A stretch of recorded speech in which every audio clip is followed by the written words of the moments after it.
Hola a todos, el día de hoy vamos a hablar del tema que es fármacos que componen el carro rojo o carro de paro.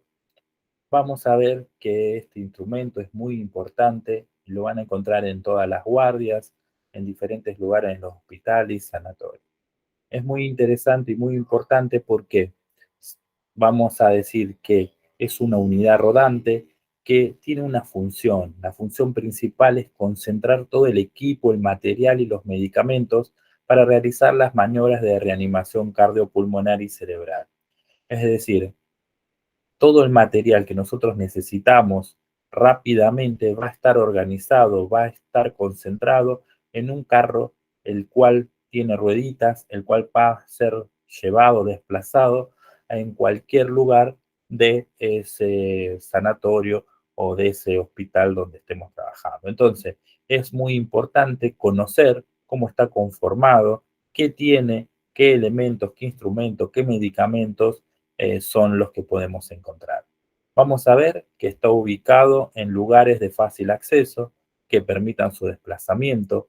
Vamos a ver que lo podemos encontrar, como les decía, en áreas de shock, en showroom, lo podemos encontrar en el área de unidad coronarias, en quirófanos, en el servicio de diagnóstico por imágenes. Todos estos lugares van a tener su carro de paro.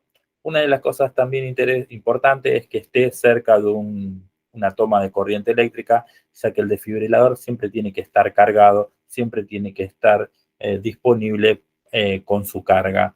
Entonces es importante que esté cerca de una toma de corriente el mayor tiempo posible.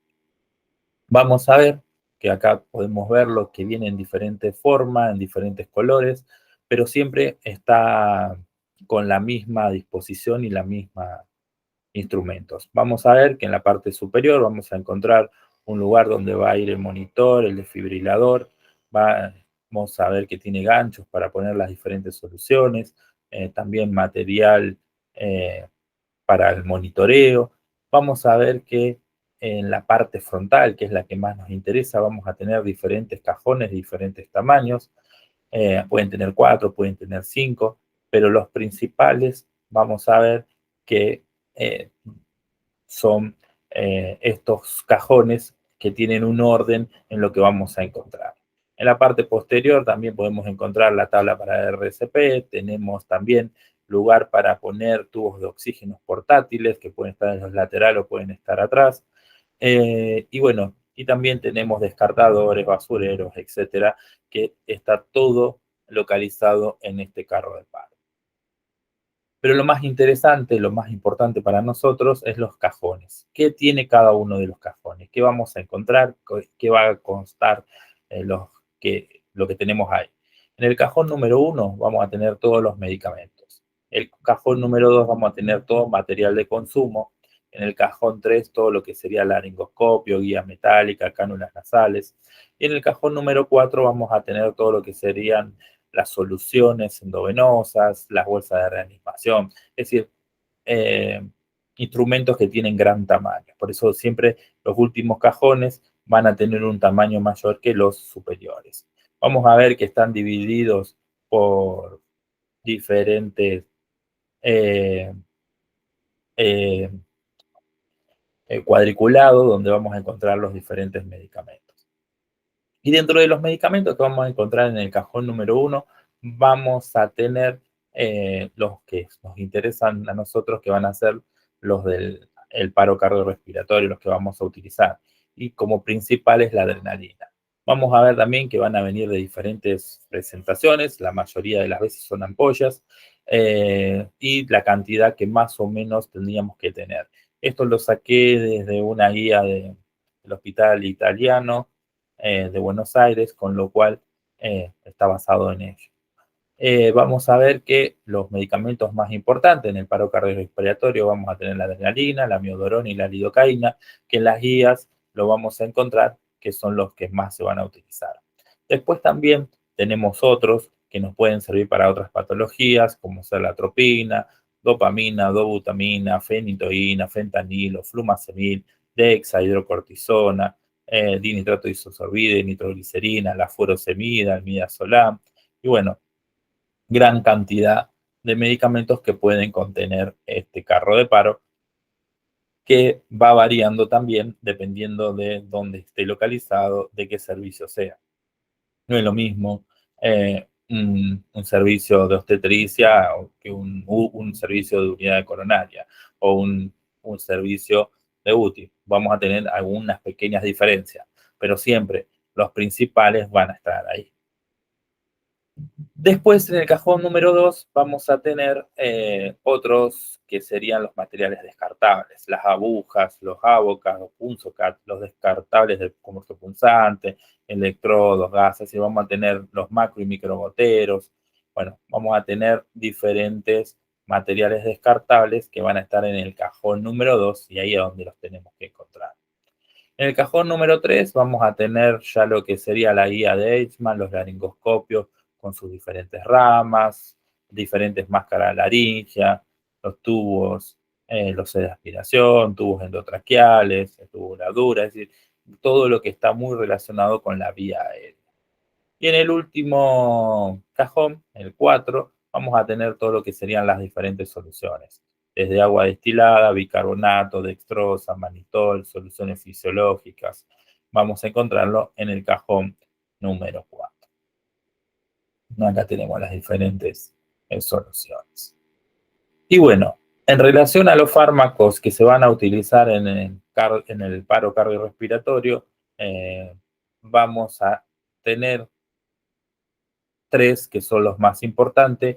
Y en este algoritmo, como ustedes saben, cuando el paciente entra en paro cardiorrespiratorio, se comienzan las maniobras de RCP.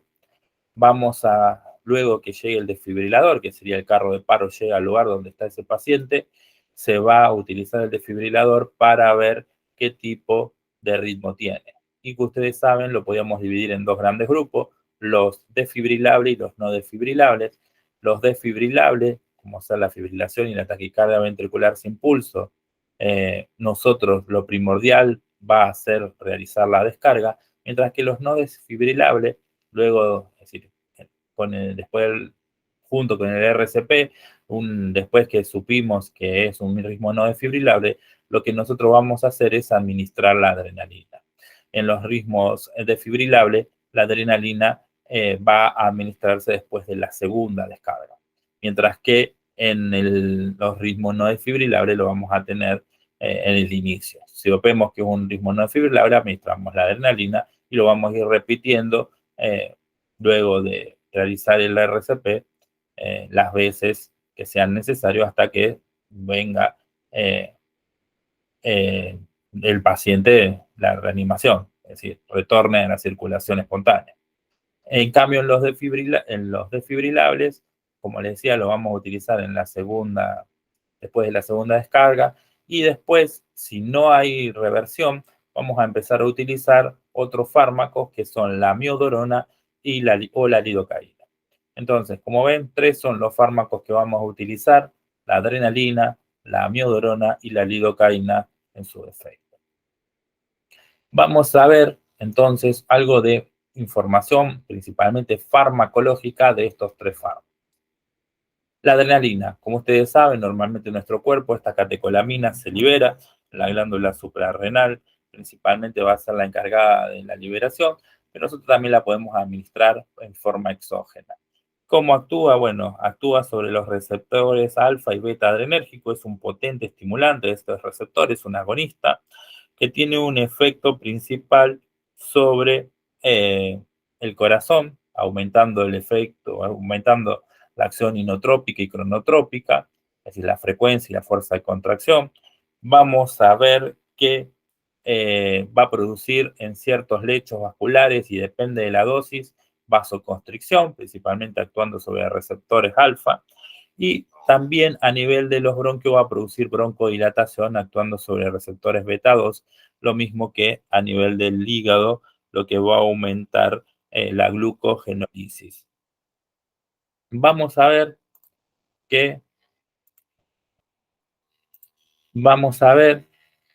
este fármaco, si lo daríamos por vía oral, tiene una muy mala biodisponibilidad porque es metabolizado rápidamente en el hígado por la MAO y la COM, no atraviesa la barrera hematoencefálica, con lo cual se da por vías parenterales. Vamos a ver que por vía subcutánea la absorción es mucho más lenta, por eso en muchas situaciones se prefiere la vía intramuscular o la vía endovenosa.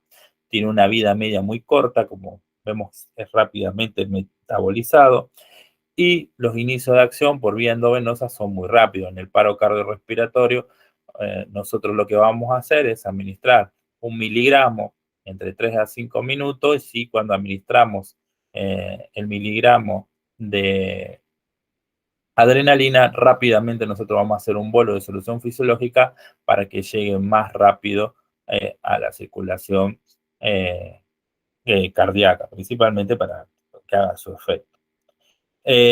Vamos a ver que también puede darse o administrarse a nivel subcutáneo, intramuscular, como le decía, y también lo podemos instilar a nivel endotraqueal, sería. Ahí, como ven, la latencia al inicio de acción va a ser muy variado. A nivel de subcutáneo, como produce vasoconstricción, va a ser mucho mayor el tiempo en que empieza a hacer efecto, y la duración vamos a ver que puede variar dependiendo de la instalación, donde lo administremos.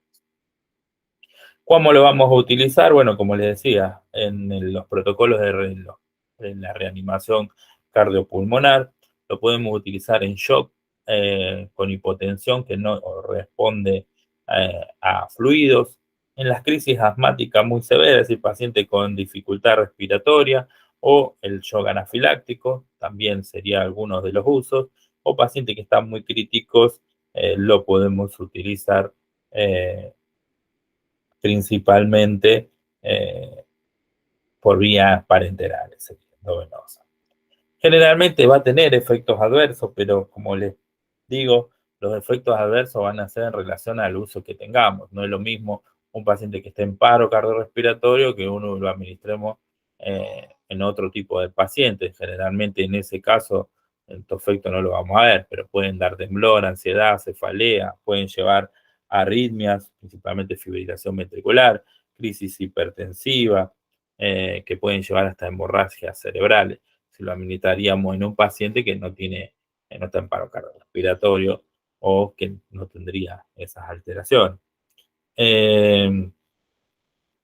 Vamos a ver que también en esos casos siempre hay que tener precauciones y contraindicaciones en estos pacientes. No lo vamos a utilizar cuando la presión arterial sea muy alta de estos pacientes, ni hipertiroidismo, que tenga arritmias, glaucoma de ángulo estrecho, cardiopatía isquémica. Bueno, serían situaciones en que no lo utilizaríamos, serían contraindicaciones o precauciones que tendríamos que tener en este tipo de pacientes, pero, como les digo, depende de la situación que tenga el paciente. Si está en un paro, y la vamos a utilizar, no, esto no lo va a ser una contraindicación. Las interacciones a tener en cuenta, generalmente no hay que utilizarlo con anestésicos, con amitriptilina, levotiroxina, digitálicos y ergotamina, principalmente con la ergotamina. Recuerden que también produce vasoconstricción, con lo cual aumentaría más la presión, lo mismo que con los anestésicos. Además, sensibilizan al miocardio para producir arritmia. Los digitálicos en dosis alta también hay que tener mucho cuidado. Porque aumenta también el riesgo de alteraciones. La dosis, como habíamos visto en el algoritmo, es de 1 miligramo endovenoso cada 3 a 5 minutos. Y en el shock anafiláctico, ahora después lo vamos a ver un poquito más adelante, el shock anafiláctico es importante tener en cuenta que se prefiere administrar 0,3 a 0,5 miligramos, es decir, media ampolla intramuscular, principalmente en el muslo, en la cara lateral, entre 5 a 15 minutos si no hay respuesta.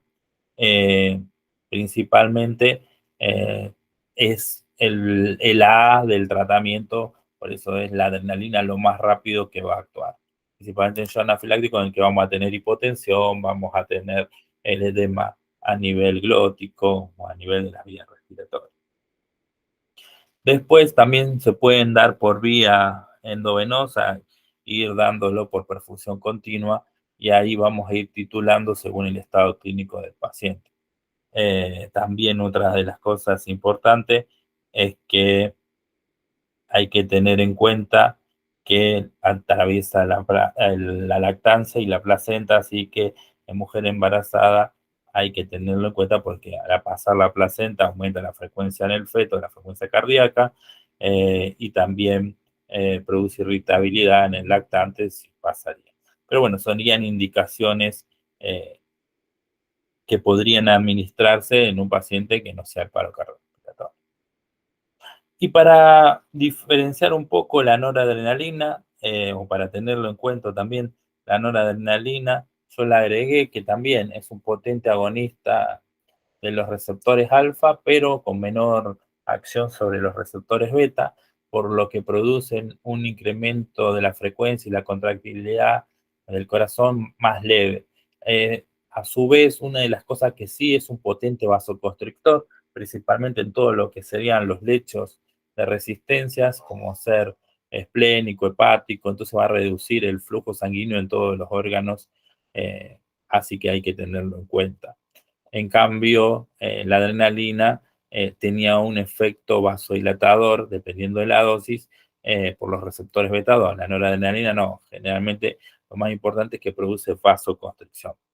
Eh, Como vimos, la noradrenalina no se usa en el paro cardiorrespiratorio, pero sí se usa en situaciones como shock séptico, cardiogénico, principalmente cuando hay una hipotensión severa.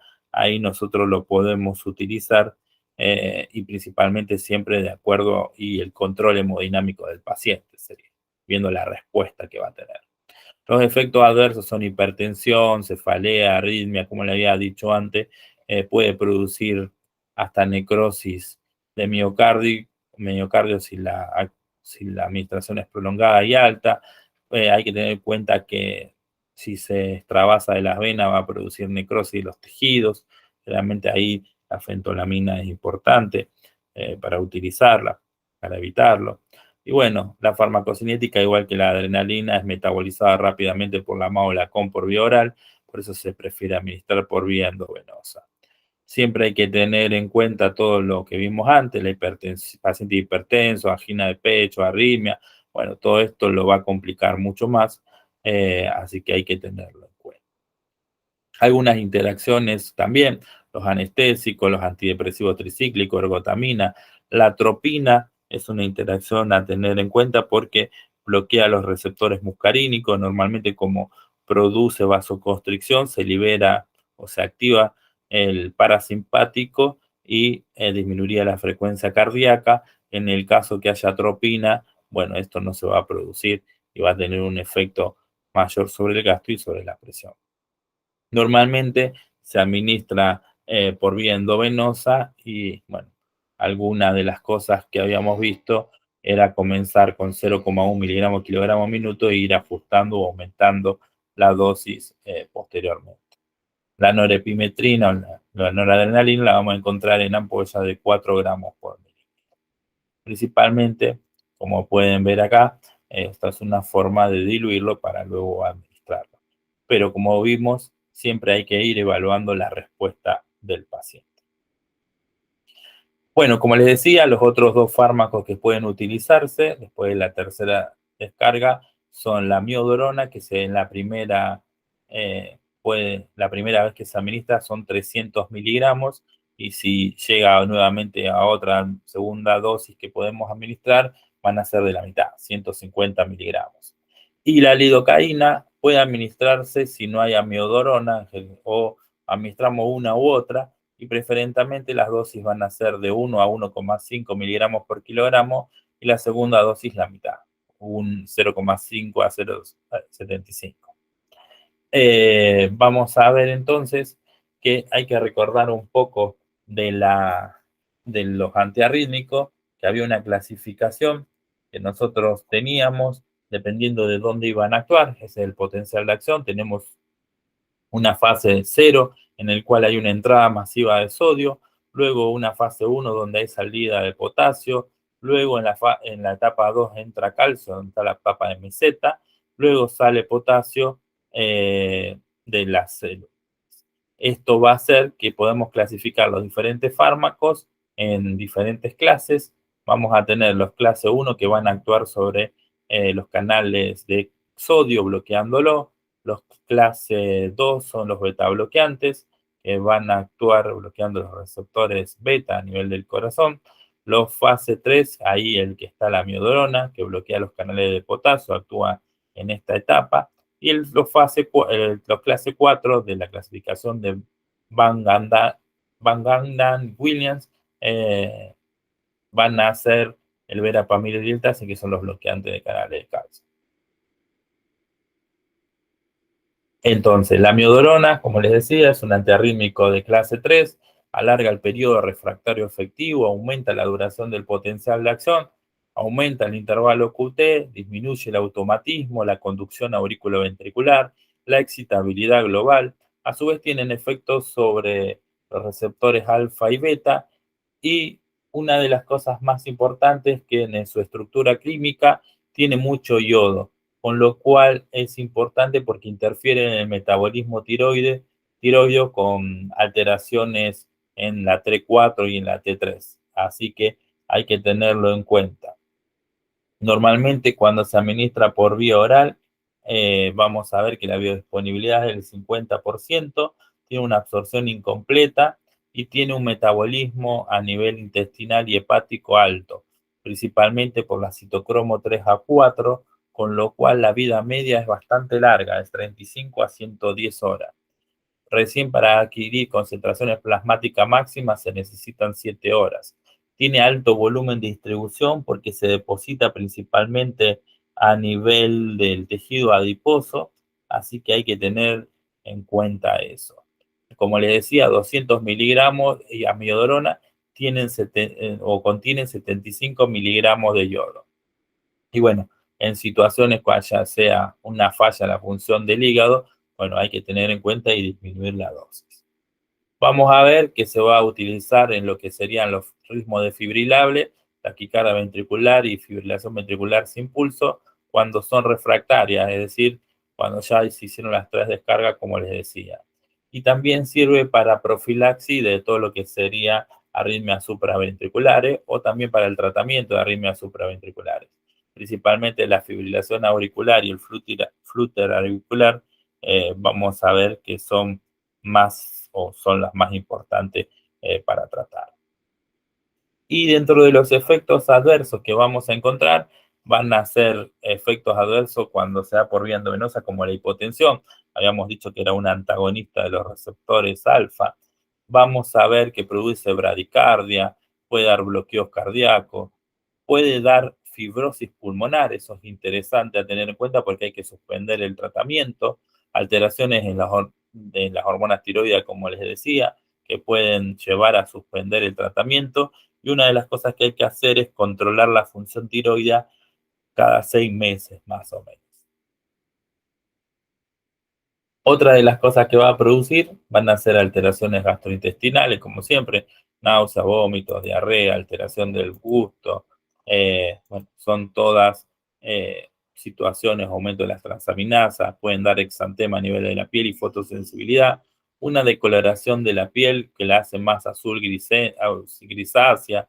Vamos a tener en el sistema nervioso central temblor, ataxia, fatiga. Y una de las cosas interesantes que puede producir es esto. Van a producir cambios en la coloración a nivel de la córnea, unas lesiones, un depósito de la miodorona, forma microcristales y dan una coloración amarillenta a nivel de la córnea. Las interacciones más destacadas van a ser con warfarina, con digoxina o con antiarrítmicos. Principalmente potencian el efecto de la warfarina, aumentan el nivel plasmático de digoxina y otros antiarrítmicos y puede prolongar el QT, así que hay que tener cuidado con los anestésicos. Con los beta bloqueantes potencia los efectos sobre el nódulo sinusal y auriculoventricular, igual que los bloqueantes de los canales de calcio. Así que hay que tenerlo en cuenta, que son interacciones muy conocidas, principalmente para el uso crónico, no cuando estamos hablando del paro cardiorrespiratorio. Algunas de estas interacciones, pero principalmente cuando estamos en otras situaciones que lo podemos utilizar, hay que tenerlo en cuenta. No lo vamos a utilizar en neumopatía, en niños, embarazadas, porque produce hipotiroidismo, es categoría D del embarazo, va a producir bradicardia en el feto, es lo mismo que en pacientes con bradicardia o bloqueos o colapso cardiovascular o hipotensión severa, no está recomendado utilizar. Las dosis, vamos a ver que tenemos que hacer una dosis de carga porque necesitamos llegar rápidamente a la concentración que produzca los efectos. Entonces vamos a tener que hacer primero una dosis de carga y luego una de mantenimiento. Por vía endovenosa también, la dosis de carga y luego la de mantenimiento o la infusión continua por un periodo de 24 horas. Acá tenemos alguna forma de presentación, es decir, se puede dar por vía oral o si no por vía parenterales, como vemos acá. Normalmente la forma de presentación es de 150 miligramos en 3.000. Y bueno, y el otro que teníamos era la lidocaína. La lidocaína es un fármaco que es un anestésico local, pero también es un antiarrítmico de clase 1 que va a actuar sobre los conductos de sodio ventriculares, es decir, actúa en la fase 0 del potencial de acción y va a disminuir la duración de ese potencial de acción, principalmente a nivel de los ventrículos, en la fibra de Purkinje y el músculo ventricular. Vamos a ver entonces que las indicaciones más importantes son arritmias ventriculares. Como les decía, es una opción en el tratamiento. Si no vamos a utilizar amiodarona o no tenemos, podemos utilizar lidocaína. La farmacocinética, bueno, se administra por vía parenteral, ya que tiene un alto metabolismo a nivel hepático, la vida media es de 2 horas, más o menos 1,8, y bueno, aumenta todo lo que sería cuando está afectado el hígado o el paciente tiene una insuficiencia cardíaca, así que hay que tenerlo en cuenta. Dentro de los efectos adversos, bueno, van a depender la dosis y principalmente van a ser en el nivel sistema nervioso central, como nistagmo, convulsiones, somnolencia, temblor, disartría, parestesias periorales, hipotensión, bradicardia, dermatitis eczematoide. Bueno, son todas situaciones en las cuales vamos a tener que utilizar la lidocaína. No lo vamos a utilizar en hipersensible, en epilépticos, hipovolemia, pacientes ancianos mayores, hay que tener precaución, cuidados. Lo mismo que es trastornos sinoauriculares o bloqueo atrioventricular. Pero como le digo, estas contraindicaciones, estas precauciones son variables porque depende para qué las estemos utilizando. Ya que, como les decía, en un paro cardiorrespiratorio y la vamos a tener que utilizar.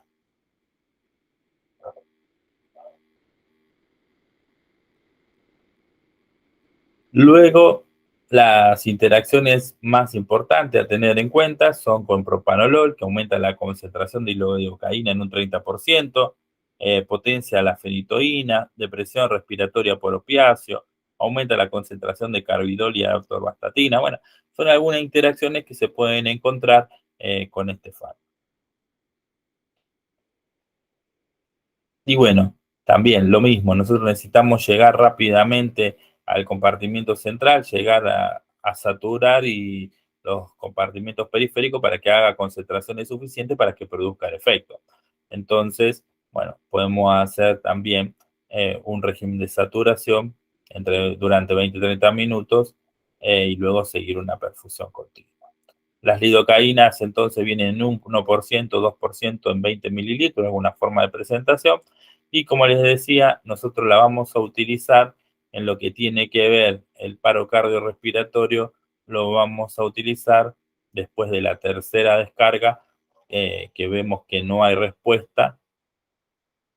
Y en esos casos podemos utilizar o amiodarona o lidocaína. Se trata de utilizar más amiodarona que lidocaína. Otro de los fármacos también que podemos utilizar es la atropina. Generalmente, como ustedes saben, es un antagonista competitivo de los receptores colinérgicos postganglionar autonómico. Como les digo, la atropina la podemos utilizar, pero no está dentro del algoritmo del paro cardiorrespiratorio. Lo podemos utilizar en otras situaciones. Principalmente lo podemos utilizar en bradicardia o bradiarritmias. Una que ustedes habrán visto mucho en farmacología, que sería la intoxicación con COFAS, en algunos broncoespasmos, inducción de midriasis o reversión del bloqueo neuromuscular. La atropina, como les decía, es un antagonista competitivo de los receptores muscarínicos, 1, 2, 3, 4, 5, etcétera.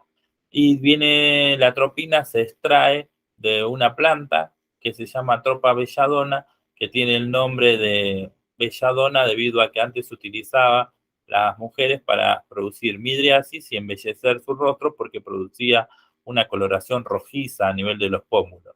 Y atropa viene de una de las parcas del infierno, es la que corta el hilo de la vida. ¿Por qué? Porque este fármaco, estas sustancias que se extraían de esta familia de la solenácea, se utilizó para envenenar mucha gente y bueno, llevó a la muerte. Bueno, entonces de ahí viene ese nombre que le pusieron, la tropa bellador. Vamos a ver entonces que la atropina es un antagonista competitivo de los receptores muscarínicos, se puede administrar por las diferentes vías, principalmente vamos a ver que se metaboliza en el hígado, tiene una vida media de 4 a 6 horas y bueno, atraviesa la placenta y la barrera hematoencefálica. Teniendo en cuenta los receptores que van a bloquear, vamos a tener los diferentes efectos. Algunos que nos va a interesar es a nivel del corazón, principalmente porque producen un efecto positivo, es decir, cronotrópico, inotrópico, dromotrópico, basmotrópico positivo, con lo cual, como habíamos visto antes, sirve mucho para las bradicardias, es decir, una vez que el paciente salió del paro cardiorrespiratorio y quedó con bradicardia, bueno, la atropina puede ser un fármaco que se puede utilizar. A nivel de las glándulas van a disminuir todo lo que serían las secreciones, van a producir a nivel del ojo midriasis, parálisis en la conjugación, con lo que da ciclopegia. El paciente va a estar con alteraciones en la visión y puede aumentar la presión intraocular, con lo que hay que tener cuidado del paciente si tiene glaucoma. Lo mismo que al disminuir la secreción intestinal o al disminuir todo lo que sería las contracturas a nivel, o la contracción a nivel de los esfínteres, hay que tenerlo en cuenta principalmente a nivel urinario. Los efectos adversos, bueno, van a depender de este bloqueo de los receptores muscarínicos, donde pueden dar visión borrosa, midriasis, fotofobia, bradicardia paradojal. Hay que tener en cuenta que a bajas dosis puede producir bradicardia, en altas dosis ya produce taquicardia, con lo cual hay que tener en cuenta que puede desencadenar una taquicardia ventricular o fibrilación ventricular, las arritmias y la retención urinaria, principalmente en pacientes que tienen hiperplasia benigna prostática. Y bueno, los efectos están relacionados con la dosis. A mayor dosis, mayor cantidad de efectos que van a producir. Una de las cosas que nosotros podemos utilizar la atropina es para la intoxicación con COFA, como habíamos dicho. Luego de hacer las medidas iniciales, una de las cosas que nosotros tenemos que hacer, debido a que en el paciente va a tener un exceso de acetilcolina que va a estimular a los receptores muscarínicos, vamos a tener que bloquearlo. ¿Y cómo lo vamos a hacer? Utilizando atropina en diferentes dosis, es decir, vamos a ir aumentando la dosis hasta que desaparezcan los signos de intoxicación con COFA y aparezcan los signos de intoxicación por atropina. Dentro de estos, vamos a ver que hay un viejo recurso neumotécnico que nos hablaba que el paciente va a estar rojo como una remolacha, seco como un hueso, ciego como un murciélago y caliente como una piedra y loco como un sombrerero. Acá se nota bien cómo va a estar el paciente. Principalmente va a tener disminución de las secreciones por bloqueo de los receptores muscarínicos. Vamos a ver que puede producir alucinaciones y delirios. Va a tener alteración en la acomodación, midriasis, con lo que va a dar visión borrosa, es decir, ciego como un murciélago. Y como no va a producirse, va a estar bloqueados los receptores de la sudoración, no hay secreción, va a empezar a aumentar la temperatura. Entonces, mucho cuidado en utilizarlo en estas situaciones, glaucoma, hiperplasia benigna prostática, hilos, constipación, taquicardia o impotencia, porque lo va a potenciar la droga. Algunos fármacos que tengan efecto anticolinérgico también se van a potenciar y hay que tener especial cuidado con la dioxina.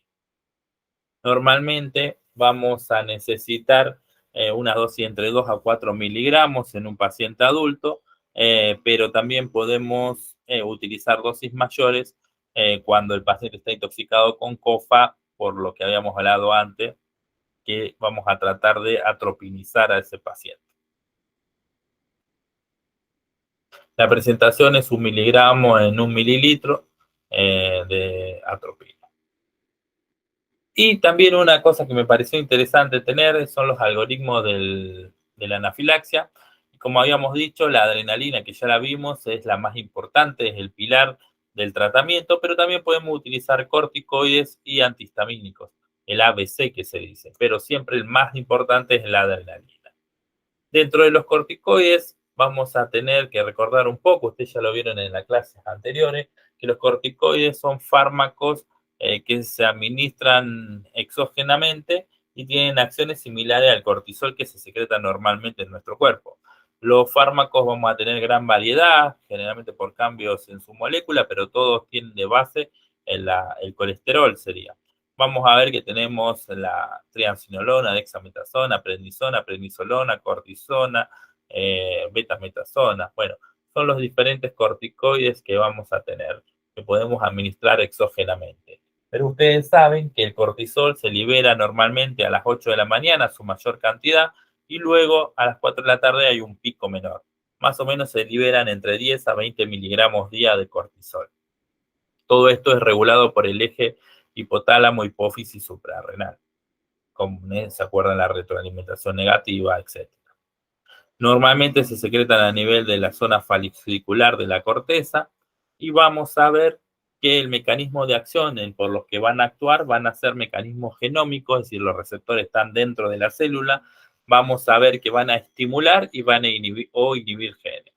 Y eso es importante. Imagínense, acá tenemos una célula, tenemos el corticoide con la proteína de sangre, la transcortina. El corticoide atraviesa la membrana, se une al receptor que estaba en un estado con gran avidez por los corticoides, pero estaba unido a las proteínas chaperona, inmunofilina y proteína de shock térmico. Luego de ahí migran al núcleo y van a estimular la transcripción genética o la van a inhibir. Una de las cosas importantes es que los corticoides van a estar relacionados todo con lo que sea la inflamación, van a tener acción sobre la cascada de la fosfolipasa A, que transformaba los fosfolípidos de la membrana en ácido araquidónico, que luego seguía el camino de la COX, la ciclooxigenasa, que lo terminaba transformando en prostaglandinas, o seguía el camino de la LOX, que lo que va a hacer, lo transformaba en leucotrienos, el ácido araquidónico. Bueno, los corticoides, ¿cómo van a actuar? Van a estimular la síntesis de lipocortina y la lipocortina va a inhibir la fosfolipasa 2 y va a cortar la cadena desde acá arriba. Es decir, el ácido araquidónico no se va a transformar, entonces vamos a tener menos prostaglandina y menos leucotrieno. ¿Qué pasa? Las leucotrienos y las prostaglandinas son importantes en los sitios de inflamación o de lesión, porque las prostaglandinas producen vasodilatación y producen efectos quimiotácticos, es decir, llaman a otra célula a ese sitio. Lo mismo que los leucotrienos. Entonces, al estar inhibida la cascada desde acá arriba, no se van a producir estas prostaglandinas, no se van a producir estos leucotrienos y va a afectar todo lo que sea la fase 1 del proceso inflamatorio. Después, también ustedes saben, los corticoides son inmunodepresores, van a inhibir todo lo que sea la producción de citoquinas.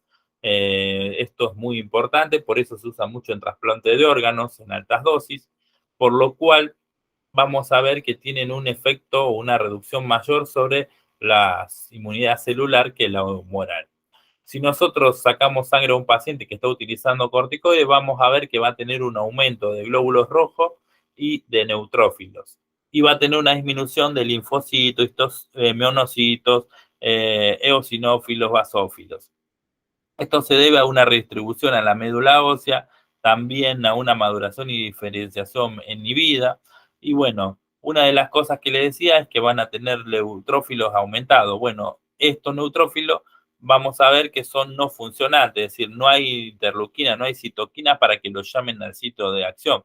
Entonces, por eso hay que tener en cuenta. Entonces, en lo que tiene que ver con la inflamación, van a producir una inhibición de todo lo que sería la respuesta inflamatoria, la síntesis y la liberación de mediadores y también la liberación de enzimas por fagocitosis. O decir, la liberación de enzimas por las células fagocíticas también se van a disminuir. Acá tenemos más o menos qué va a hacer en cada célula. Y bueno, los corticoides se pueden administrar por todas las vías, principalmente tienen una buena absorción, son bien liposolubles, se unen a proteínas como ser la transcortina. La vida media plasmática no se correlaciona exactamente con la duración de acción de sus efectos y se metaboliza principalmente a nivel del hígado, que vamos a tener diferentes reacciones. Y luego estos metabolitos se secretan por vía renal. La cortisona y la prednisona requieren una reducción para ser activamente biológicos. Entonces, hay que tenerlo en cuenta porque si le damos a un paciente que tiene una falla hepática, y el efecto va a ser mucho menor. Una de las cosas también para clasificarlo es este cuadro, donde lo podemos clasificar en base a la duración de acción de 8 a 12 horas, de 12 a 36, de 36 a 72 horas. Vamos a ver que la hidrocortisona se toma como prototipo. Vamos a tener que 20 miligramos sería la dosis que se va a ir haciendo las equivalencias. Y como pueden ver, la potencia glucocorticoide en comparación con la dexametasona es mucho menor. La dexametasona tiene 25, mientras que la hidrocortisona tiene de 1. O lo mismo pasa con la dexametasona. Si nosotros comparamos con la cortisona, es 25 veces, bueno, como le estaba diciendo, con la dexametasona es 25 veces más potente que la hidrocortisona. Entonces la dosis va a ser mucho menor. Una de las cosas son los efectos adversos, principalmente los efectos adversos más característicos se van a ver con el uso crónico, principalmente lo vamos a ver con el Cushing, es decir, vamos a ver que el paciente tiene un depósito de grasa central, los brazos van a estar flaquitos por el efecto permisivo que tienen los corticoides, cara en luna llena, va a tener hipertensión, osteoporosis, fragilidad capilar, va a tener necrosis aséptica de cabeza femoral, puede producir estrías sanguinolentas, hipertensión. Así que van a producir el uso crónico y altas dosis de corticoides una variedad de efectos. Acá podemos ver cómo fueron afectados estos pacientes que tomaron glucocorticoides por un periodo largo de tiempo y cómo se produjo el cambio en la cara de luna llena. Van a producir efectos sobre la presión arterial, a pesar de que algunos no tienen actividad mineralocorticoide, que es la capacidad de retener sodio y agua y excretar potasio y hidrogeniones. Bueno, vamos a ver que algunos, como la dexa y la betametasona, tienen cero de acción mineralocorticoide, pero aún así pueden aumentar la presión arterial, que va a ser no volumen dependiente. Generalmente van a ser los glucocorticoides van a aumentar esa presión a pesar de que no tengan ese efecto, debido a que incrementan la reactividad de los vasos sanguíneos a sustancias vasoactivas, como las catecolaminas o como la angiotensina 2. Así que hay que tener en cuenta por qué aumentan la presión.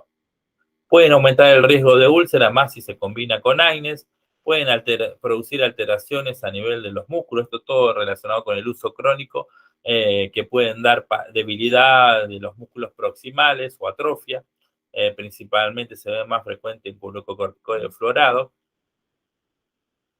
Puede producir osteoporosis por una menor absorción intestinal y una excreción mucho mayor, y también alteraciones en las hormonas sexuales inhibiéndola, y también disminuyendo la activación de la hormona B, la activación de la hormona D a nivel del riñón. Todo esto va a llevar a que se produzca un hiperparatiroidismo secundario, y esto hace un círculo vicioso que termina siendo la destrucción del hueso y llevando a la osteoporosis. Se va a aparecer en cualquier edad, los primeros 6 meses van a ser los más importantes, los huesos que se van a afectar son las costillas, las vértebras, así que hay que tener mucho cuidado. Más si el paciente lo utiliza en forma crónica y en altas dosis. Como les decía, puede producir osteonecrosis de cabeza femoral, principalmente cuando se usa grandes dosis en periodos breves o dosis y duración de tratamiento bastante prolongado. También puede afectar el húmero o la parte distal, el paciente va a empezar rigidez, dolor, y bueno, va a necesitar un reemplazo de cadera. Altera el crecimiento en los niños, puede producir glaucoma, cataratas subcapsulares posteriores, que son bastante importantes. Y bueno, todos estos efectos están relacionados con el uso crónico de corticoides. Hay que tener en cuenta que nunca hay que suspenderlo de golpe si el paciente viene utilizando corticoides por un periodo prolongado, debido a que podemos llevar a desencadenar una insuficiencia suprarrenal. Dentro de las interacciones más importantes, vamos a ver que los últimos, como ser rifampicina, fenitoína, fenobarbital, son fármacos que van a inducir el metabolismo de los corticoides, con lo cual van a disminuir las concentraciones plasmáticas y el efecto. Y otras combinaciones, como ser AINES, alcohol, aumenta el riesgo de hemorragia. La furosemida, que es un diurético, vamos a ver que va a producir una mayor hipopotasemia y esto puede ser riesgoso. Lo mismo que los digitálicos, también cuando se utilizan combinados con corticoides podrían producir más toxicidad porque baja el potasio.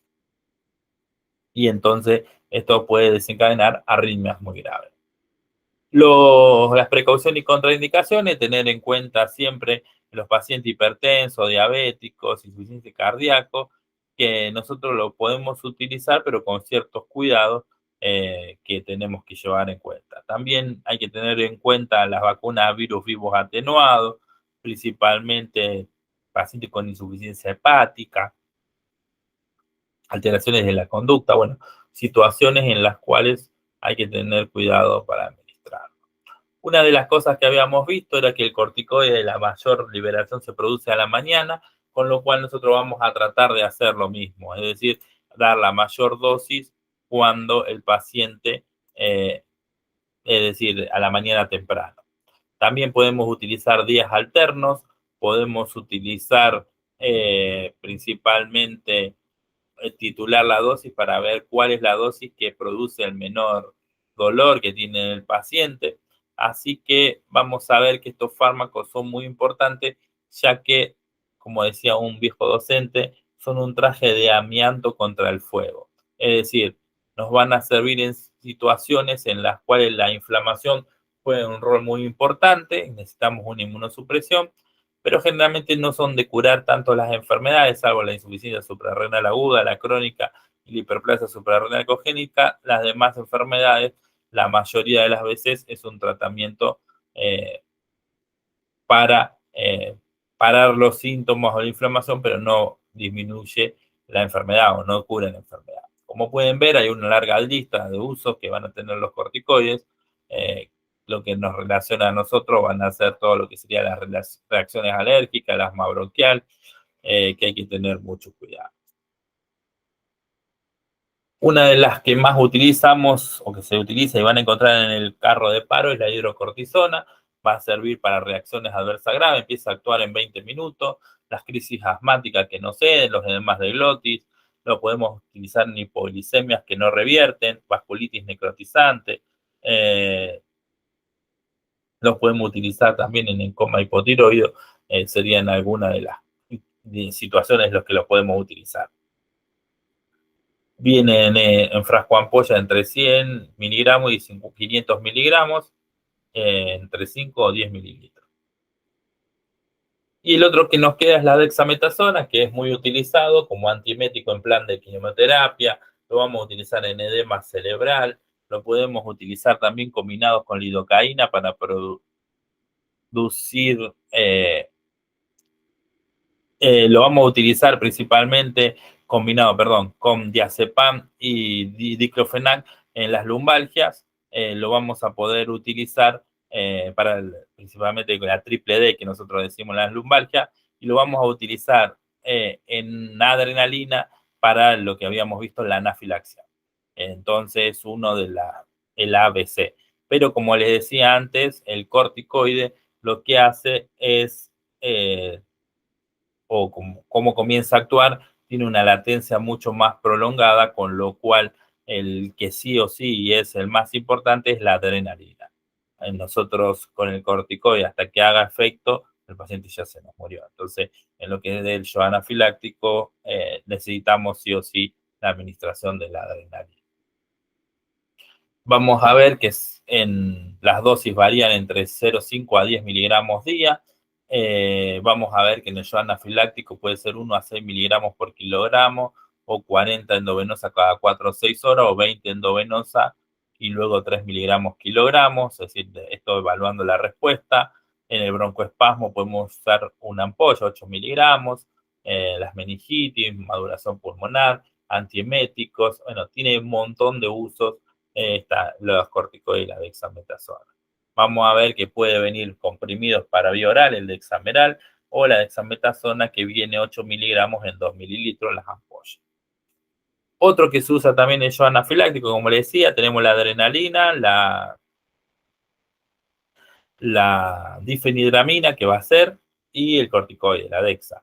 Vamos a ver que pertenece al grupo de la etanolominas, es un bloqueante de los receptores beta 1, pero también tiene acciones anticolinérgicas y antimuscarínicas, es depresor del sistema nervioso central y también disminuye todo lo que tiene que ver con la excitabilidad del aparato vestibular.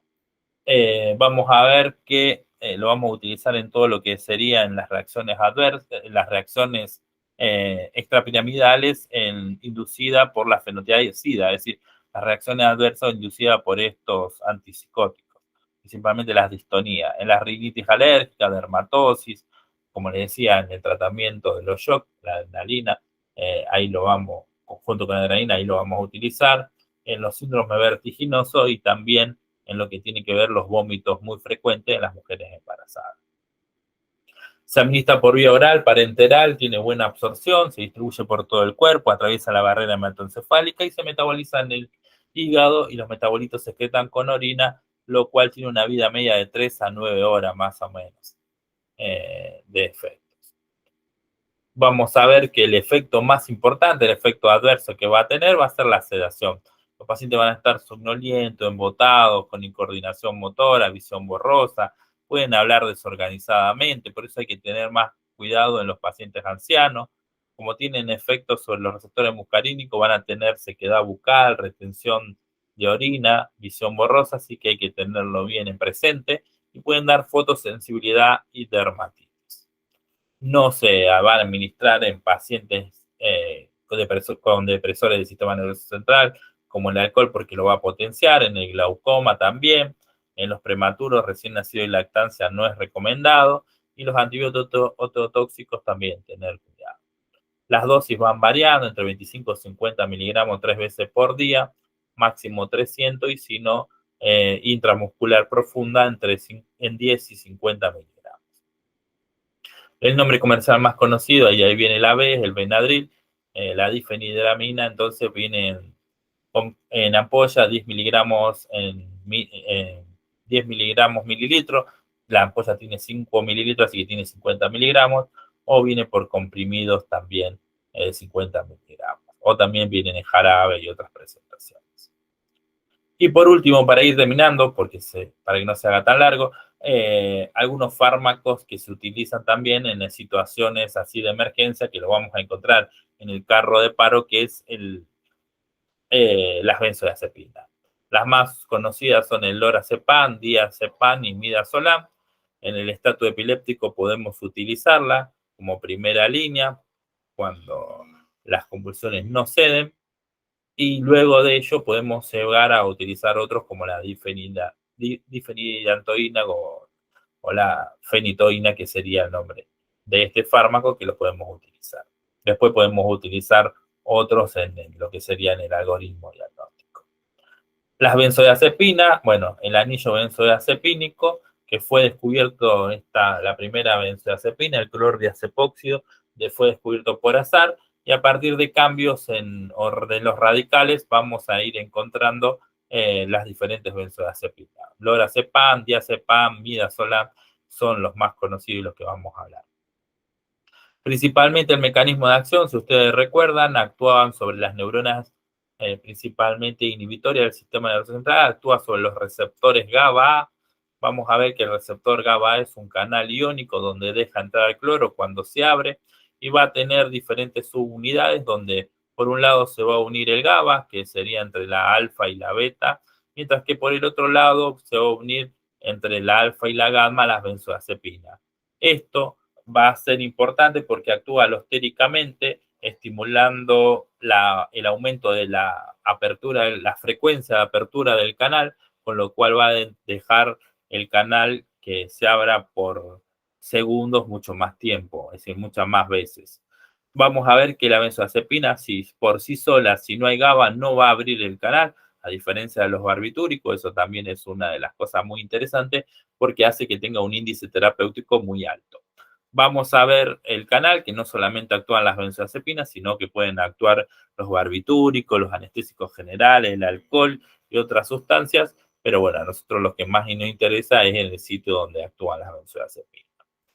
Dentro de lo que serían las acciones farmacológicas, para acordarse algunos de los efectos, tenemos que recordar el acrónimo SAHARA, donde tenemos la sedación, la ansiolisis, la hipnosis, la anticonvulsivante, relajante muscular y la amnesia anterógrada que produce cuando nosotros lo administramos. Va a actuar sobre los centros de vigilia, principalmente en el área gris reticular del mesencéfalo. Van a actuar a nivel de modificaciones en el sueño, modificando las fases del sueño REM y no REM, es decir, van a cortar algunas fases y alargar otras. Principalmente el sueño va a ser a expensa de la fase 2, que va a estar más prolongada que las demás. Y vamos a ver que produce una disminución del sueño REM, que esto sería algo perjudicial porque cuando nosotros entramos en sueño REM es cuando se fijan principalmente los conocimientos y lo que aprendimos. Como ansiolítico disminuye todo lo que sería el temor, la ansiedad, principalmente disminuye la activación de neuronas noradrenérgicas y generalmente hay que utilizarlo igual que la acción hipnótica por periodos cortos, porque se ha demostrado en los estudios que el largo periodo va a producir una disminución de sus efectos. Generalmente también sirve como relajante muscular, principalmente una acción central, lo vamos a ver que lo vamos a utilizar en las crisis convulsivas y también en el tétano, cuando hay contracciones muy feroces, muy importantes, que pueden llevar hasta fracturas, pueden llevar hasta ruptura de tendones. Bueno, es uno de los usos que van a tener. Y como les decía, las convulsiones como anticonvulsivante lo vamos a utilizar porque reducen las descargas espontáneas, impiden la difusión del foco epileptógeno y bueno, principalmente lo podemos utilizar en un estatus epiléptico, convulsiones febriles y también el clonazepam se puede utilizar en las crisis de ausencia. Y si nosotros vamos a someter a un paciente a una cirugía o a una endoscopía o a una reducción de una fractura, bueno, podemos utilizar alguna benzodiazepina para que o se olvide lo que pasó, la amnesia anterógrada. En estas situaciones, el midazolam es uno de los que más se utilizan para producir este efecto. Vamos a ver que se administran por vía oral y tiene una buena absorción, salvo el clorazepato que tiene que metabolizarse para absorberse. Las concentraciones se adquieren en 1 a 4 horas y puede darse por todas las vías, oral, sublingual, endovenosa, intramuscular. Intramuscular, el diazepam tiene una absorción mucho más errática, mucho más lenta que las otras benzodiazepinas. Tiene alto volumen de distribución, se localiza o se depositan en la grasa, se unen a proteínas plasmáticas entre un 70 y 98%, y principalmente en ancianos obesos hay que tener mucho más cuidado porque se van a acumular mucho ahí en el tejido adiposo. Se metaboliza a nivel del hígado por la citocromo 3A4 y 12A19, y algo interesante es que la droga madre, los metabolitos que produce, en este caso el diazepam, nordazepam y oxazepam, el nordazepam tiene una vida media mucho mayor que la de la droga madre, el diazepam. Con lo cual, cuando nosotros vemos la duración de efecto, tomamos la suma de la droga madre más sus metabolitos. Principalmente vamos a ver que, como pueden ver, algunos deben metabolizarse, primero transformarse en compuesto N desalquilado y luego recién conjugados con glucurónido se van a excretar del cuerpo. No así el lorazepam, que rápidamente se metaboliza con glucurónido y se puede eliminar. En base a la suma de metabolitos más fármacos vamos a tener lo que sería la duración de acción. Vamos a tener prolongada más de 24 horas, intermedia de 6 a 24 horas y la ultra corta menor a 6 horas. Ahí tenemos el midazolam. Y los intermedias tenemos el clonazepam, alprazolam, lorazepam y el diazepam de vida media prolongada. Los efectos adversos están relacionados con la dosis, principalmente con la automedicación, y principalmente van a estar relacionados con todo lo que sería el sistema nervioso central alterado, debilidad de las funciones psicomotoras, mentales, somnolencia, laxitud, ataxia, incoordinación, disartria, bueno, todo lo que sería lo que está relacionado con su efecto sobre el sistema nervioso central y principalmente va a ser relacionado con la dosis que se va a administrar y hay que tener en cuenta que muchas veces puede estar combinado con otros fármacos, así que lo va a potenciar principalmente los depresores del sistema nervioso central. En algunos pacientes, los niños y en los ancianos, pueden desencadenar crisis paradojales o efectos psicóticos. Es decir, en vez de disminuir la ansiedad, la aumenta, lo vuelve irritable, taquicardia va a tener el paciente, puede tener un comportamiento raro, desinhibido, grotesco, hablar mucho. Bueno, estos son los efectos paradojales que pueden producirse. Vamos a producir también dependencia, es decir, nosotros vamos a tener que utilizar mayor dosis para tener el mismo efecto que teníamos, así que eso es importante a resaltar. Y cuando lo suspendemos de golpe o lo suspendemos al fármaco, pueden aparecer los síndromes de abstinencia, más si lo utilizó por mucho periodo de tiempo, que son muy parecidos a lo que habíamos hablado: insomnio, irritabilidad, letargia, temblores, mareos, cefalea, etcétera.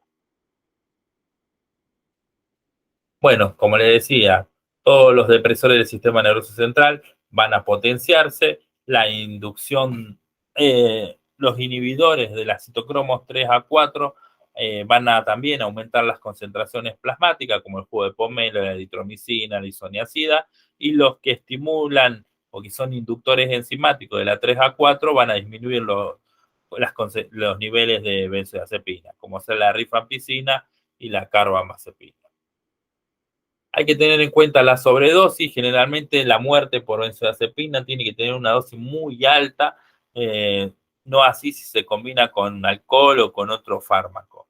Generalmente la sobredosis, el paciente va a estar somnoliento, se va a despertar, va a tener incoordinación, hipotensión y es raro que llegue al coma. Nosotros tenemos un fármaco que podemos utilizar que es el flumazemil, ahora lo vamos a ver un poquito más, pero es un fármaco que nos va a permitir principalmente para diagnosticar si está intoxicado con benzodiazepina el paciente o no, porque dura muy poco en sangre, con lo cual las benzodiazepinas tienen una vida media muy larga. Nosotros el flumazemil tiene una vida media de 1 hora y habíamos visto que el diazepam tiene más de 24 horas, entonces nos va a servir rápidamente para cuando lo administremos ver si es benzodiazepina, porque el paciente se va a despertar, va a mejorar con su sintomatología. Pero no nos va a servir para tratamiento a largo plazo porque lo tenemos que administrar a cada rato, es decir, por su vida media tan corta. Nunca lo vamos a utilizar en pacientes con miastenia grave, apnea del sueño, hipersensibilidad de POC y enfermedades hepáticas a las benzodiazepinas. No lo vamos a utilizar en el embarazo ni en la lactancia, son categoría D. Hay que tener cuidado porque producen labio leporino. El niño cuando nace va a estar con depresión respiratoria, hipotérmico, hipotonía y principalmente pueden manifestar el síndrome de abstinencia con llanto, irritabilidad. Como les decía, son categorías D del embarazo y categoría del alprazolam C de la lactancia, con lo cual hay que tener mucho cuidado porque atraviesa la placenta, se acumula en la leche mucho más frecuente. Sí, todo atraviesa la placenta y son todo categoría D. El midazolam, bueno, lo podemos administrar en bolo 1 a 2,5 miligramos y luego seguir con en infusión. Si queremos hacer una sedación ligera, 2,5 miligramos cada 30 segundos. En la intubación, 0,3 miligramos kilogramo. Vamos a ver que la forma de presentación principalmente viene en 15 miligramos en 3 mililitros, es decir, cada mililitro tiene 5 miligramos. El lorazepam, bueno, también lo vamos a utilizar en crisis de ansiedad, comprimido de 1 a 4 miligramos, insomnio 1 a 2 miligramos, lo podemos utilizar en preanestesia 0,04 y en el estatus epiléptico 4 miligramos y después luego podemos ir repitiendo en base a la respuesta del paciente.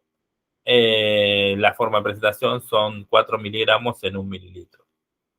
El diazepam, bueno, las ampollas vienen de 10 miligramos en 2 mililitros y lo podemos utilizar en ansiedad, ansiedad grave, síndrome de abstinencia alcohólica, el estatus epiléptico, dentro de otros usos que puede tener. Como les decía, el flumacemil es un antagonista competitivo de los receptores de benzodiazepina, es decir, va a actuar en el canal y va a competir por la benzodiazepina por ese sitio alostérico entre la subunidad gamma y alfa, y bueno, y va a revertir todos los efectos de la benzodiazepina. Por eso le decía que nos sirve mucho para hacer diagnósticos. Si el paciente está intoxicado con la benzodiazepina, al administrar el flumacemil, el paciente se va a despertar, va a mejorar su sensorio y luego cuando ya termina de hacer su efecto, porque dura menos de 1 hora, va a volver a su estado así de somnolencia, confusión, etc. Vamos a ver que hay que tener cuidado si el paciente es epiléptico porque puede desencadenar una crisis convulsiva. También puede dar crisis de abstinencia si administramos el flumacemil, si el paciente venía tomándolo por mucho tiempo. Puede producir náusea, vómito, agitación, temblor, aumento de la presión arterial y reacciones de hipersensibilidad, el flumacemil. Vamos a ver que viene entre ampolla de 0,5 miligramos a 5 mililitros y bueno, podemos administrar 1 miligramo durante 1 a 3 minutos para ver si hay respuesta al tratamiento. Y por último, el fármaco que nos queda es la fenitoína, que también se utiliza en lo que habíamos visto en el algoritmo de tratamiento del estatus epiléptico, y la fenitoína estabiliza las membranas de las neuronas, es decir, actúa sobre los canales de sodio, pero también es un antiarrítmico de clase 1. También se puede utilizar para diferentes arritmias a nivel ventricular. Vamos a ver que se administra por vía oral, la absorción es lenta y variable, alta unión a proteína plasmática, vida media de 22 horas, se metaboliza a nivel del hígado y acá es importante que es uno de los fármacos que a las dosis que se utilizan pueden cambiar de cinética, es decir, hasta 10 microgramos mililitros tiene cinética de primer orden y pasando eso pasan a la cinética de orden 0. Es decir, aquí es un porcentaje lo que se va eliminando y acá es una cantidad constante. Por eso aumentan desproporcionalmente las concentraciones y esto llevaría a intoxicaciones y muchos efectos adversos. Se va a utilizar en todo lo que sería las arritmias ventriculares y, como habíamos dicho, en lo que tiene que ver en el estatus epiléptico y en ciertas crisis tónico-clónicas generalizadas y parciales también lo podemos utilizar. Los efectos adversos son muy variados, afecta el sistema nervioso central, ataxia, confusión, somnolencia, nerviosismo, niptano, el paro cardiorrespiratorio, el coma, de gastrointestinal, náusea, vómito, hiperplasia de encías, eso también es característico, hipertricosis, hiperglicemia, adenopatías, bueno, una variedad de efectos adversos va a tener la fenitoína. Hay que tener en cuenta que aumentan los niveles de fenitoína cuando se combinan con benzodiazepina, cuando anfetamina, anticoagulante, antidepresivo, y disminuyen su efecto por los inductores, teofilina, carbamazepina, ácido fólico, antituberculoso, en el cual vamos a necesitar más dosis de fenitoína. Contraindicaciones, todo lo que serían bradicardias, bloqueos, cuidados que hay que tener son en pacientes ancianos, hipotensos, insuficiencia hepática porque se metabolizaban el hígado, renal porque se eliminan los metabolitos. Generalmente, en el estatus epiléptico, lo que podemos utilizar o lo que vamos a hacer es una dosis de carga, 15 a 20 miligramos kilogramos que se van a pasar en los primeros 30 minutos. Luego podemos seguir con una dosis de mantenimiento y vamos a ver, como les decía, el rango es de entre 10 a 20 microgramos mililitros, el rango de concentraciones para evitar la toxicidad. Hay que administrarlo en solución destrozada porque si no lleva a la precipitación. Así que eso también es importante. Vamos a ver que tienen diferentes formas de presentación. Vienen en ampolla y vienen en comprimido o cápsulas principalmente de 100 miligramos. Así que bueno, esto fue un rápido repaso de los fármacos que podemos encontrar a nivel del carro de paro. Sería más larga la clase, pero bueno, sería mucho más aburrido escuchar tanto fármaco. Así que bueno, cualquier duda estoy a su disposición.